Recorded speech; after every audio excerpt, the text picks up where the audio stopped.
नमस्कार विद्यार्थियों। Education point Haryanvi में आपका बहुत बहुत स्वागत है।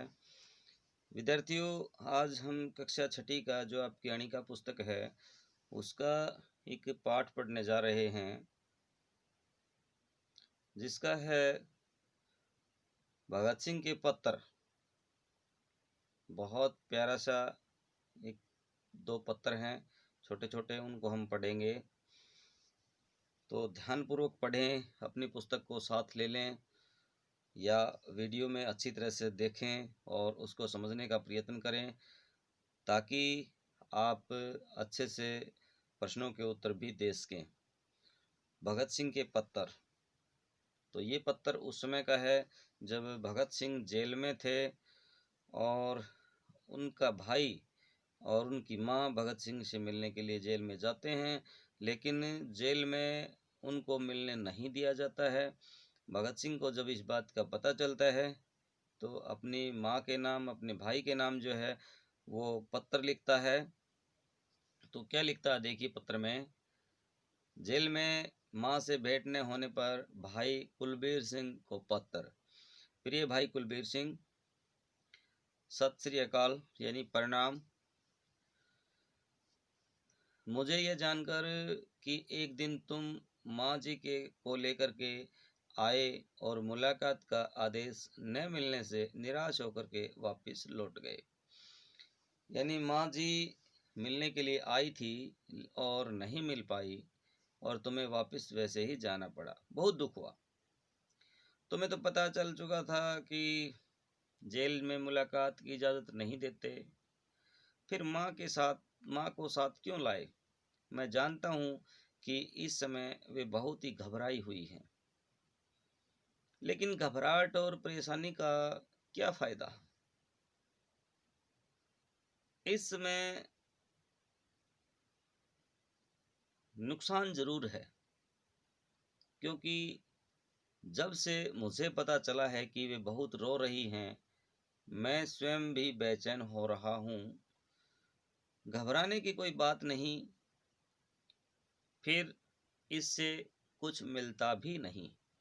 यानी अपने आप को कष्ट में डालने से फ़ायदा क्या है? माँ को नहीं रोना चाहिए। सभी साहस से हालात का मुकाबला करें।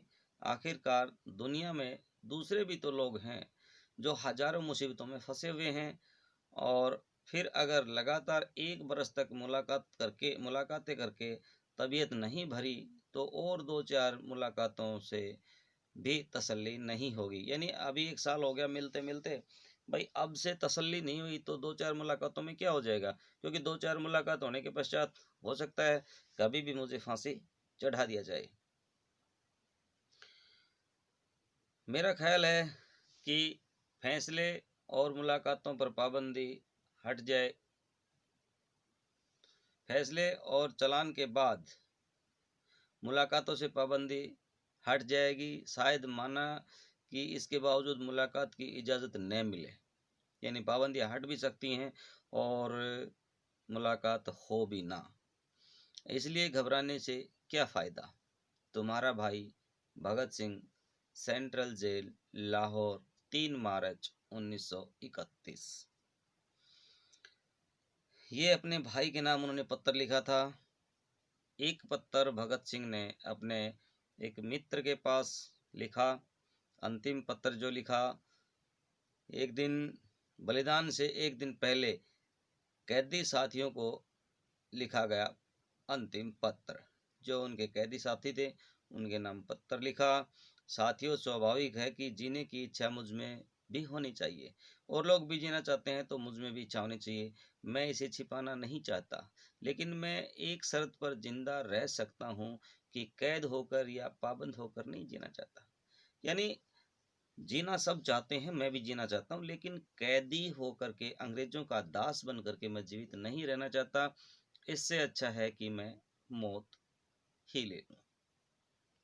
मेरा नाम हिंदुस्तानी क्रांति का प्रतीक बन चुका है, और क्रांतिकारी दल के आदेशों और कुर्बानियों ने मुझे बहुत ऊंचा उठा दिया है कि क्रांति की लहर सारे हिंदुस्तान में दौड़ गई है। बच्चा बच्चा भगत सिंह का नाम ले रहा है, तो इतना ऊंचा कि जीवित रहने की स्थिति में इससे ऊंचा मैं हरगिज नहीं हो सकता। यानी अब जितना मेरा नाम है, मेरा बोलबाला है, यदि मैं जीवित रहा तो लोग उतना सम्मान नहीं करेंगे, और मरकर मैं अपना बलिदान भारत माता की आज़ादी की वेदी पर चढ़ाऊंगा तो हजारों लाखों भगत सिंह पैदा होंगे।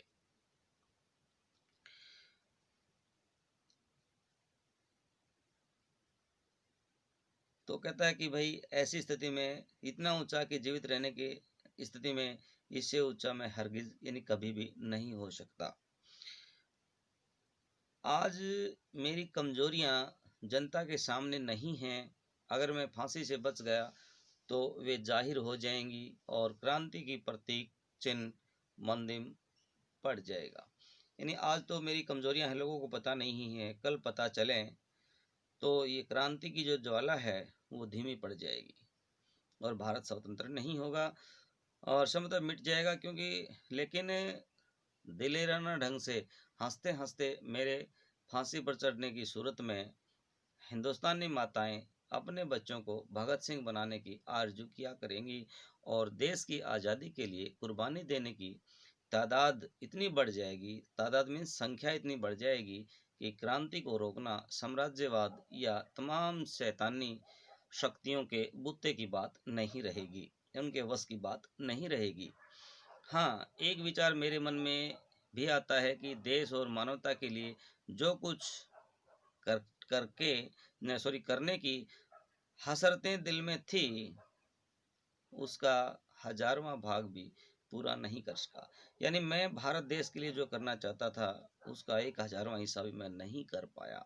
अगर स्वतंत्र और जिंदा रह सकता तो शायद इन्हें पूरा करने का अवसर मिलता और मैं अपनी हसरत पूरी कर सकता। यदि मैं जीवित रहता तो मैं अवश्य ही मैं उन कामों को करता।